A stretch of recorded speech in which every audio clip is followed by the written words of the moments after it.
మెరిసే తెల్లని చర్మం కోసం Japanese glutathione fruits flowers extract తో చేసిన ప్రిస్మాస్ గ్లూటా రోసా సోప్.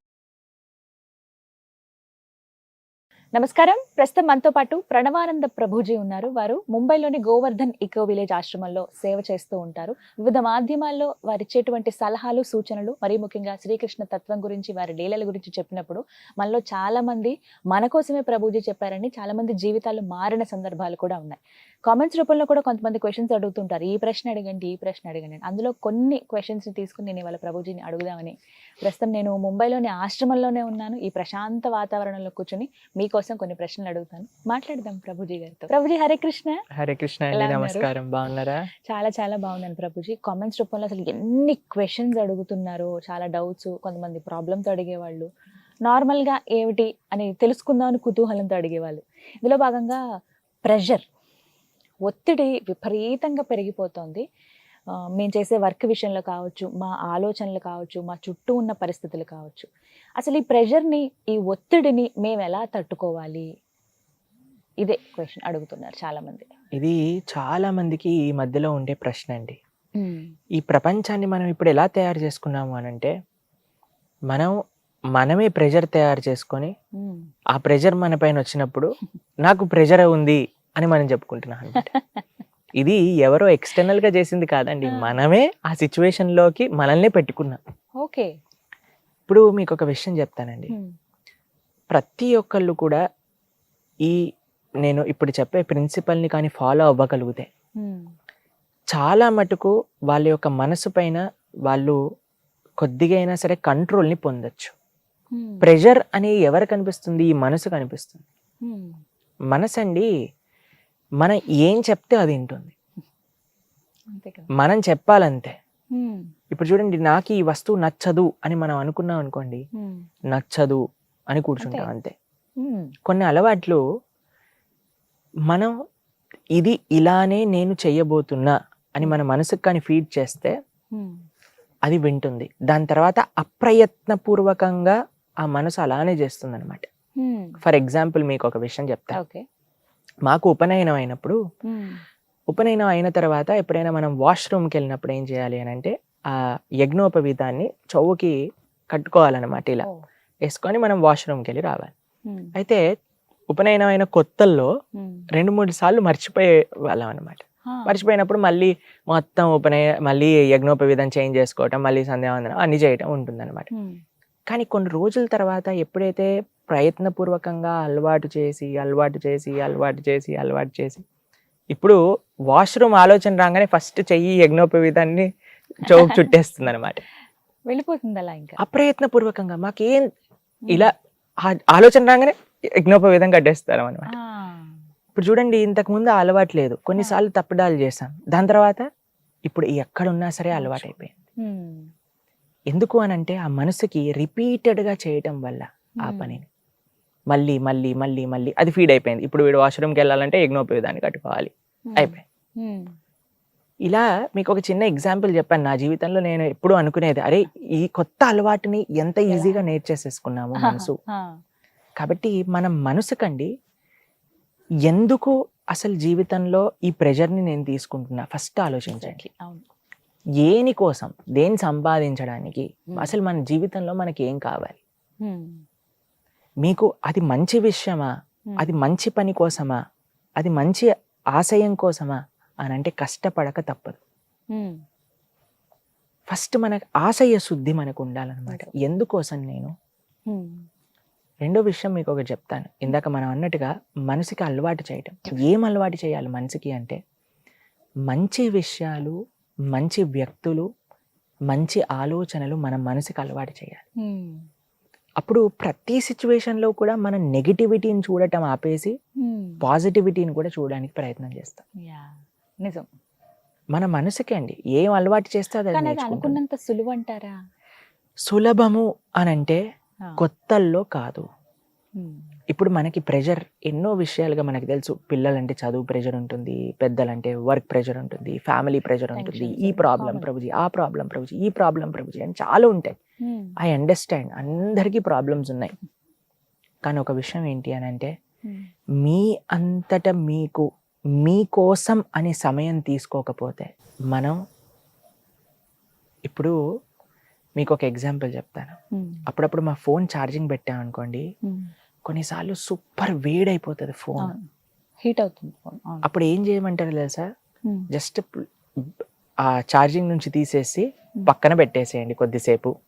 దాని తర్వాత కొద్దిసేపు తర్వాత బాగా అయిపోతుంది, దాని తర్వాత మళ్ళీ ఛార్జింగ్ పెట్టచ్చు. నార్మల్ టెంపరేచర్ కి వచ్చేసి ఏమంటారంటే హీట్ చాలా ఇంక్రీజ్ అయిపోయింది మీ ఫోన్ది, అందుకోసం అని ఈ ఛార్జింగ్ ఆగిపోయింది, కాబట్టి హీట్ తగ్గాక మళ్ళీ ఛార్జింగ్ కంటిన్యూ అవుద్ది అని మా ఫోన్ లో నోటిఫికేషన్ వస్తుంది అనమాట. అంతే మనం చేయాల్సింది.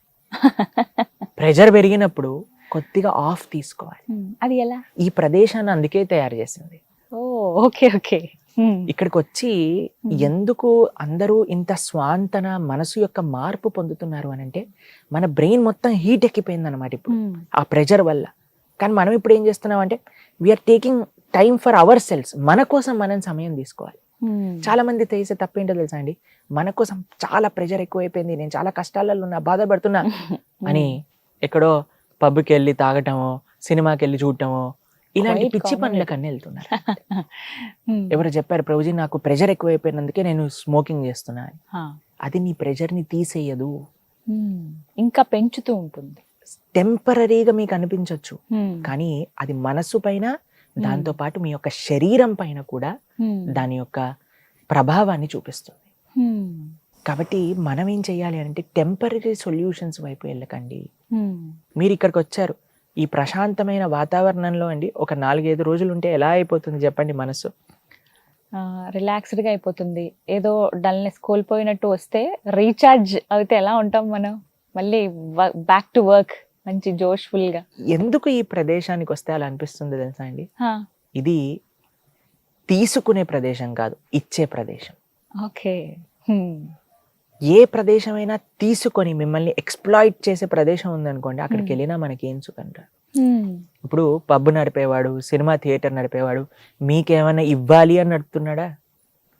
ఏం మీ దగ్గర నుంచి తీసుకోవాలి అని అంతే కదా. కానీ ఈ ప్రదేశం మాత్రం ఏ విధంగా మీకు మనశ్శాంతిని ఇవ్వగలదు, ఏ విధంగా మీకు సేవ చేసుకునే ఒక అవకాశం ఇవ్వచ్చు, ఏ విధంగా మీకు ప్రకృతిని ఆస్వాదన చేసే ఒక అవకాశాన్ని ఇవ్వచ్చు, ఏ విధంగా గోమాత యొక్క సేవ చేసుకునే అవకాశాన్ని ఇవ్వచ్చు, ఏ విధంగా మీకు మంచి మనస్తత్వం ఉన్న వ్యక్తులతో కలిసే ఒక అవకాశం ఇవ్వచ్చు. అందుకే అండి మనకి భారతదేశంలో మందిరం అంటే ఏంటో తెలుసా అండి? మంత్ర మీనింగ్ ఏంటో తెలుసా? మనః త్రాయతే ఇతి మంత్రః. మనస్సుని మార్చేది మంత్రం. అలానే మందిరం అనంటే మనస్సుని బాగు చేసేది మందిరం. హాస్పిటల్కి వెళ్తారండి శరీరాన్ని బాగు చేసుకోవడానికి, కానీ మన మనస్సుని మీరు అంటున్నట్టుగా ప్రెషర్, మెంటల్ హెల్త్, డిప్రెషన్ ఇది మార్చేది ఎవరు అనంటే అది మందిరమే మారుస్తుంది, ఆ భగవంతుడి యొక్క సేవ. మాకండి ఇక్కడ ఈ ఆశ్రమంలో మేము ఉన్నన్ని రోజులు ఎన్ని వందల వేల మంది జీవితాలు మార్చబడి ఈ ప్రదేశానికి వచ్చి వాళ్ళు ఎంత ఆనందంతో, కొత్త స్ఫూర్తితో, నమ్మకంతో, జీవితం పైన ఒక గొప్ప ఏమంటామంటే ఒక ఇంతూజియాజంతో వెళ్ళిన వాళ్ళు మాకు తెలుసు. అందుకే మీకు చెప్పేది ఏంటి అంటే ఫాస్ట్ లైఫ్ స్టైల్ కి అలవాటు పడిపోయి ప్రెషర్ ఈజ్ ఇన్ఎవిటబుల్. ఈ వరల్డ్ లో ఇప్పుడు మనం ఉన్న ప్రదేశంలో, మనం ఉన్న ఈ ప్రపంచంలో ప్రెషర్ అనేది అందరికీ ఉంటుంది. చిన్న చిన్న పిల్లలండి ఇంత పెద్ద పెద్ద బ్యాగులు మోసుకుంటూ ఇలా టిక్కుమని నడవాల్సి వస్తుంది. నిజమే, వాళ్ళ బాధ వాళ్ళకున్నంతలో వాళ్ళ బాధ. టెన్షన్. మేము ఇంజనీరింగ్ చదువుతున్నప్పుడు ఈ ఎగ్జామ్ పోతే ఆ exam, surprise test, assignment, record రాయటం, ల్యాబ్, పరిగెత్తటం ఇవన్నీ ఉన్నాయి. దీనికి సొల్యూషన్ ఏంటి అనంటే మంచి వ్యక్తులతో ఉండటం, మంచి అలవాట్లను పెంపొందించుకోవటం, మంచి పనులు చేయటం. ఈ మూడింటిని ఒకసారి చెప్తాను. మంచి వ్యక్తులు అంటే ఎవరు ఈ ప్రపంచంలో అనంటే ఎవరైతే మనల్ని మంచి మార్గంలో ముందుకు తీసుకెళ్తారు. చెడు చేయించడానికి ప్రేరేపణ చేయటం ఎవరైనా చేయొచ్చండి. ఏముందిరా పట్టుకో సిగరెట్, పట్టుకో ఈ బాటిల్ అని ఇవ్వడానికి చాలా మంది ఉంటారు, కానీ ఇది కాదు, ఇది మనకి పర్మనెంట్ సొల్యూషన్ ఇవ్వదు. మంచి ధార్మికంగా ఉండే వ్యక్తుల యొక్క సాంగత్యం అది ఎక్కడ దొరుకుతుందండి? ప్రయత్నించండి, దొరుకుతుంది. మీకు చెడ వాళ్ళ యొక్క సాంగత్యం ఎలా దొరుకుతుందో మంచి వాళ్ళు కూడా ఉన్నారు ఈ ప్రపంచంలో. రెండవది మంచి ఆలోచనలు. అంటే ఏంటి అని అంటే మనం శాస్త్రం చెప్పే విషయాలు, గీత భాగవత రామాయణాదులు చెప్పే విషయాలు అనమాట. ఇంకో విషయం చెప్తాను, ఎప్పుడైతే రామాయణ సీరియల్ టెలికాస్ట్ అయిందో 70% క్రైమ్ రేట్ తక్కువ అయిపోయిందట. ఏ ప్రభావం చెప్పండి? సీతమ్మ తల్లి రాములు వారు ఏమన్నా టీవీ నుంచి బయటకు వచ్చి ఏమన్నా క్రైమ్ రేట్ ఆపారా? వాళ్ళ యొక్క జీవిత చరిత్ర వినటం చేత మనుషులో ఆ యొక్క మార్పు అనేది చెందింది, పరివర్తన అనేది కలిగింది. కాబట్టి ఇది రెండో విషయం. మూడో విషయం, మంచి అలవాట్లు అంటే ఏంటి అని అంటే ఎప్పుడు కూడా నేను ఎంజాయ్ చేస్తున్నానా, నాకేం వస్తుంది పక్కన పెట్టి నేను ఈ సమాజానికి ఏ విధంగా సేవ చేయగలను, నేను ఈ దేశానికి ఏ విధంగా చేయగలను, నేను ఈ ధర్మానికి ఏ విధంగా చేయగలను, నేను ఈ సంస్కృతికి ఏ విధంగా చేయగలను, ఈ పర్యావరణానికి ఏ విధంగా చేయగలను, ఏమి ఇవ్వగలను ఆలోచించండి. నిజంగా సేవ యొక్క ఆనందం పొందిన వారెవ్వరూ కూడా ఇంకా మన కోసం మనకి ఏం కావాలని కోరుకో. అందుకే కదండి ఇప్పుడు జీవితంలో ఎన్నో, ఇప్పుడు ఇందాక మనం మాట్లాడుకుంటున్నట్టుగా ప్రభుజీ పెళ్ళెందుకు చేసుకోలేదు అనే ప్రశ్నకి ఆ సేవ యొక్క ఆనందం అన్నిటికంటే గొప్పది కాబట్టి ఇంకా ఏ ఆనందం కూడా రావాలి అని అనిపించదు. ఇక్కడ ఉండే వాళ్ళందరూ కూడా అంతే అండి. ఆ సేవలో ఉండే ఆ ఆనందం, ఆ తృప్తి అనేది మనకు ఒకసారి కలిగితే అది ఇంకా మనం దాన్ని ఏ విధంగా కూడా ఇంకా ఏది కూడా మనకి ప్రపంచంలో అట్రాక్టివ్ గా అనిపించదు. మా బృందావన్ బిహారీని చూసాక ఇంకెవరండి ఈ ప్రపంచంలో అట్రాక్టివ్ గా అనిపించేది?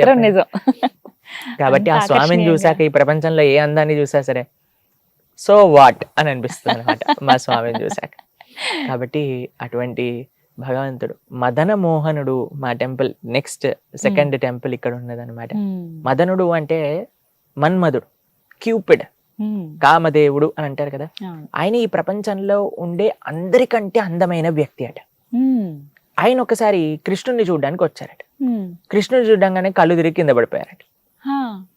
ఆయన కృష్ణుడి యొక్క అందాన్ని చూసి అందుకు కృష్ణుడి పేరు మదన మోహనుడు.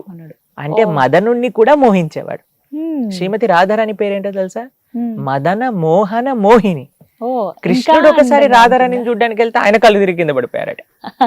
కాబట్టి అంత అందం శ్రీమతి రాధారాణి. కాబట్టి ఆ అందాన్ని పొందాక, వాళ్ళ యొక్క సేవ యొక్క ఆనందాన్ని పొందాక, వాళ్ళ భక్తుల యొక్క సాంగత్యాన్ని పొందాక ఈ ప్రపంచంలో ఇంకా ఏ ఆనందము కూడా మనకి తుచ్చంగా అనిపిస్తుంది అనమాట. కాబట్టి ప్రెజర్ ఉంది ఈ ప్రపంచంలో, నేను యాక్సెప్ట్ చేస్తాను. కానీ మీకోసం మీరు సమయం తీసుకోండి. కొద్దిగా మెడిటేషన్, మంత్ర జపం, సేవ, చిన్న చిన్న విషయాలు చిన్న చిన్నగా మీరు చేస్తూ ఉండండి. తప్పకుండా మన మనస్సుని మనం ఆ ప్రెజర్ నుంచి తట్టుకునే శక్తి మనకి ఇవ్వగలుగుతుంది. కాబట్టి మన అలవాటు ప్రతి ఒక్కటి చిన్న చిన్న విషయం అలవాటు చేసుకోండి. ఇందాక మన ఎగ్జాంపుల్ చెప్పినట్టుగా ప్రతిరోజు కూడా నేను ఆలయానికి వెళ్తాను, ప్రతిరోజు కూడా ఒక 15 నిమిషాలు భగవన్ నామాన్ని చెప్తాను, వారంలో ఒకసారి గోసేవకి వెళ్తాను, గోశాలకు వెళ్ళి ఆవుల్ని, ఇప్పుడు మనం గోశాలకు వెళ్దాం రేపు, చూద్దాం ఎంత అద్భుతంగా గోసేవ చేస్తారు. మన రష్యన్ నుంచి బృందసఖి మాతాజీ భీమా ప్రభు 4 నెలలు సెలవు పెట్టుకొని ప్రతి ఇయర్ ఇక్కడికి వచ్చి గోవుల యొక్క సేవ చేసుకుంటారనమాట. రేపు మనం మాట్లాడదాం వాళ్ళతో పాటు. కాబట్టి మన భారతీయులందరూ మేము సనాతన ధర్మానికి చెందిన వాళ్ళం, మేము హిందువులం, గోరక్ష అని అంటారు కదా.